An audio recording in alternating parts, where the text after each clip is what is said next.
Like, how much do you have to drink to be able to see wild buffalo on the turnpike? I don't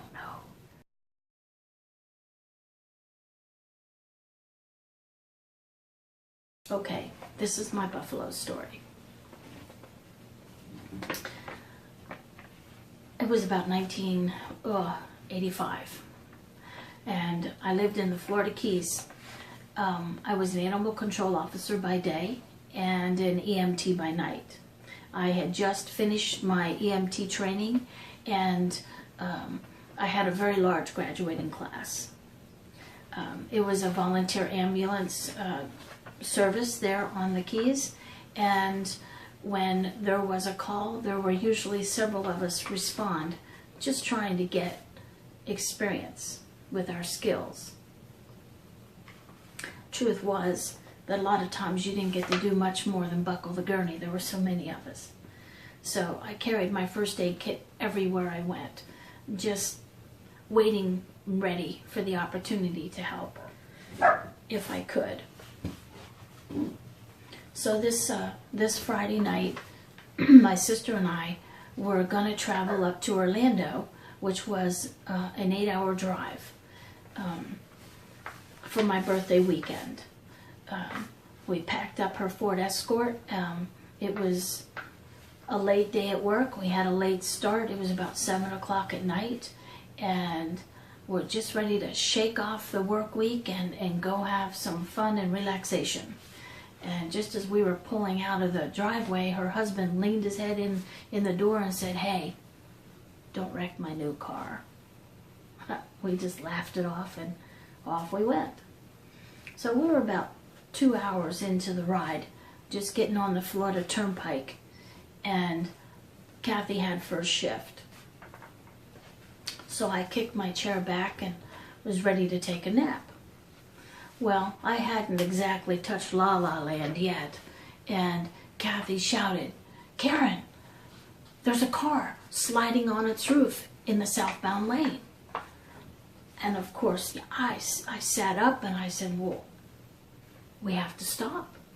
It was a very dark, moonless night. It was pitch black out. That section of the turnpike had absolutely no lighting at all, and so it was hard to see anything. We guided the car into the median, and as we did, we were immediately surrounded by a herd of buffalo. I couldn't believe it. I'm like looking in the darkness at these things saying, "What the heck is this?" At first I thought they were cows, but they were buffalo, for goodness sakes. Well, I thought buffaloes were extinct. The only time I had ever seen one was in my hometown. There was this little hotel called the Buffalo Inn, and they had 2 buffaloes outside next to the road. And we would go there and visit their store and see the buffalo. But other than that, I had never seen a buffalo. Here they were, surrounding the car. And I told Kathy, I said, "Look, you've got to make it over to the shoulder of the southbound lane and just pull over, and I'll go see if I can help these people."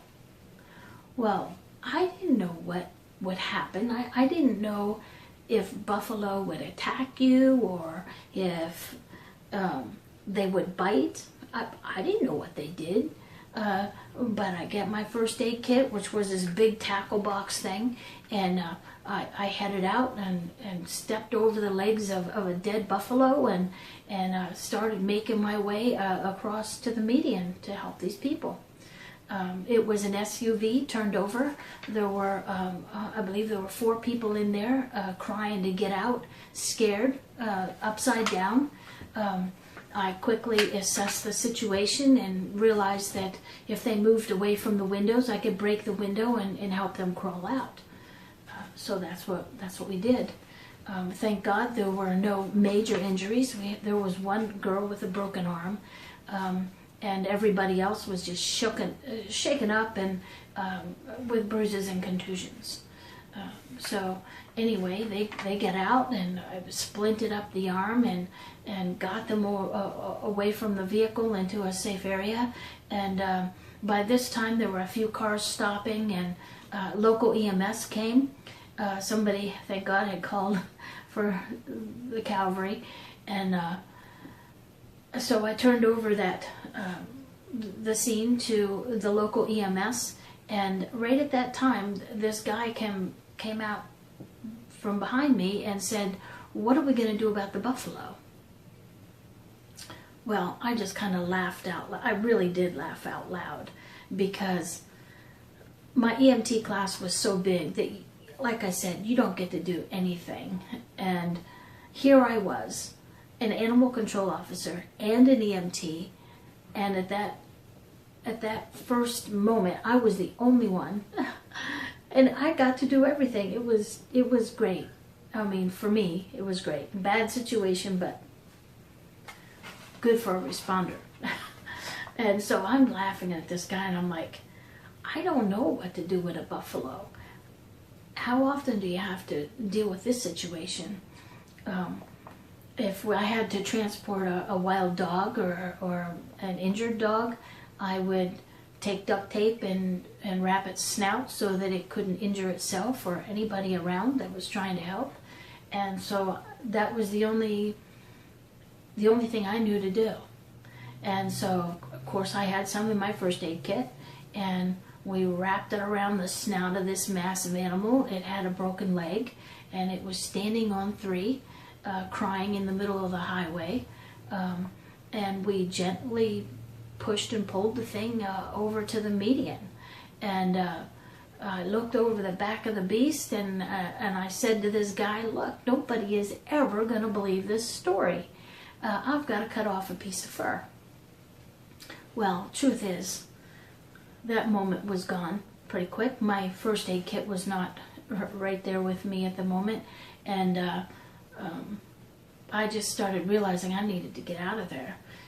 There was EMS vehicles, there was fire truck, there was people starting to stop on the highway that couldn't pass the goings on, and so I'm like, I gathered up my stuff and went back to my sister and said, "Look, we've got to get out of here. We still have 6 hours of driving." So we worked our way through the north side of the scene and back on the right side of the highway, and we started heading towards Orlando, just shaking our heads saying, "My goodness, pinch me, did that really just happen?" And Kathy's just watching this whole thing and thinking, "Oh my goodness, what in the world?" So I think she was just kind of the protector of the escort, She's trying not to wreck the car. And so we're only going down the road for a few minutes, and we see a couple of sets of red eyes coming down the road. I mean, right at us. I'm like, oh my goodness, here it's a few more buffalo that apparently was separated from the larger group. And I said, "Kathy, don't stop this time." I said, "Pull over to the shoulder. We'll drive on the shoulder as slow as we can and get past all of this, or we're never going to get there." So sure enough, we drove on the shoulder slowly until we were past it all. And we get to the first toll booth, and I'm like, we are excited, wanting to hear the story. What happened, what's going on, and with the buffalo. And the lady at the booth is like, "What buffalo?" I'm like, good gravy. How many times do you hear a story about buffalo on the Florida Turnpike? Surely it must be all the news, right? Well, she didn't know anything. So we get on to Orlando, and we're telling everybody what happened, and they're like, "Well, nothing was on the news. We didn't hear anything." And, my uncle, who is a minister, actually pulled my mom aside and said, "Look, maybe Karen and Kathy were drinking on the way here. And this is a pretty cockamamie story." And I'm like, how much do you have to drink to be able to see wild buffalo on the turnpike? I don't know. Anyway, that was not the case. So on our way back home, after the weekend was over, we stopped at the toll booth again, anxious to just get some news. And again, the lady didn't know anything about the buffaloes on the turnpike. We're like, good gravy. it wasn't until we pulled in the house at 10 o'clock at night and the evening news was on that the story was there. Just as we walked in the door, they're talking about the buffalo on the turnpike. Well, apparently there were 99 buffalo being raised for a restaurant in Miami. And they had suspected that somebody vindictively cut the fences that let the buffalo out on the turnpike.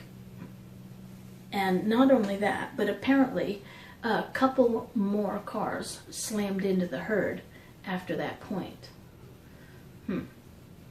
So, I've told this story through the years. And these two girls that I told it to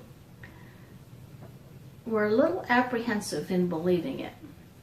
But a couple months later, they had written me a letter, and in the letter was a news clipping from Reader's Digest talking about an animal control officer that responded to buffalo on the Florida Turnpike.